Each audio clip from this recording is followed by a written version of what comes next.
Баршаңызға қайырлы күн. Бүгін біз Петрдан осындай әдемі, оңай, бөрік, той-табақ жасап үйренетін боламыз. Ол үшін ең алдымен менің каналыма тіркеліп қоюды ұмытпаңыздар.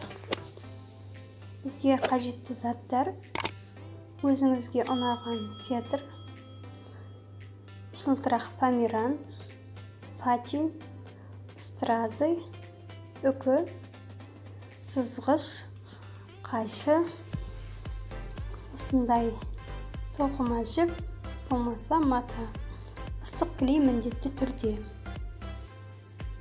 Ең алдымен өзімізге ұнаған түсті фетрдан, қалың фетр болуы міндетті, осындай эскиз сызып дайындап аламыз.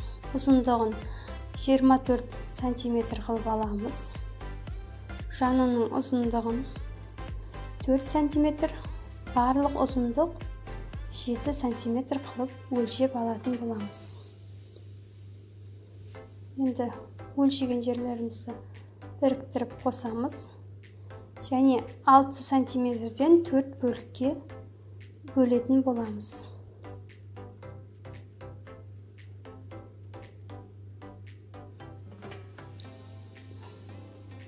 Алты сантиметрді ортасын 3 деп есептеп алып, бастарын біріктіріп алатын боламыз.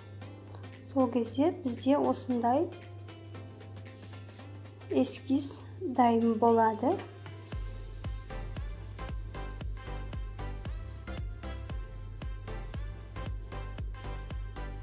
Осы эскизімізді қиып, көбейтіп дайындап алатын боламыз. Маған ашық көк түсті фетр ұнағандықтан мен ашық көк түстен дайындап алдым. Енді осыған жұқа фатинімізді кішкене өлшеп кесіп алатын боламыз. Оны ыстық клейдің көмегімен жабыстырып аламыз. Ыстық клей ыстық болғандықтан сызғыштың көмегімен бастырып, жабыстырып алатын боламыз. Міне екі жанын шетін айқастыра жабыстырамыз. Фетр ыстық клейге ұзақ кебеді, ашылып кетеді, сондықтан ұзағырақ ұстап тұруларыңыз қажет. Осылай барлығын жабыстырып аламыз. Міне жабыстырып алдық.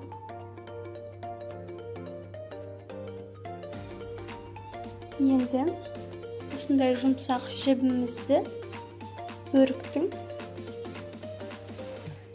жиегі етіп алатын боламыз.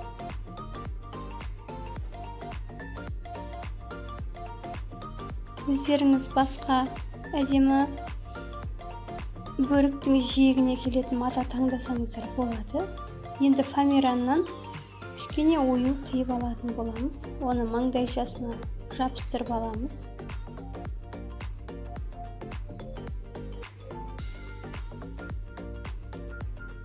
Енді үкі міндетті түрде емес, бөрік қылатын болсаңыздар жабыстырмай қойсаңыздар болады. Бірақ үкімен той-табағымыз богатый көрінетін болады.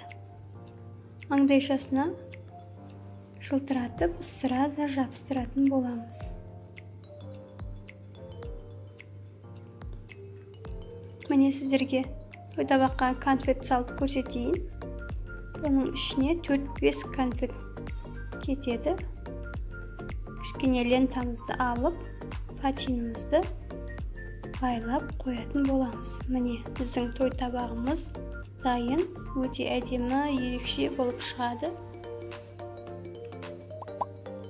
Каналыма тіркеліп, комментарий жазып, пікір қалдыруды ұмытпаймыз. Назарларыңызға көп рахмет.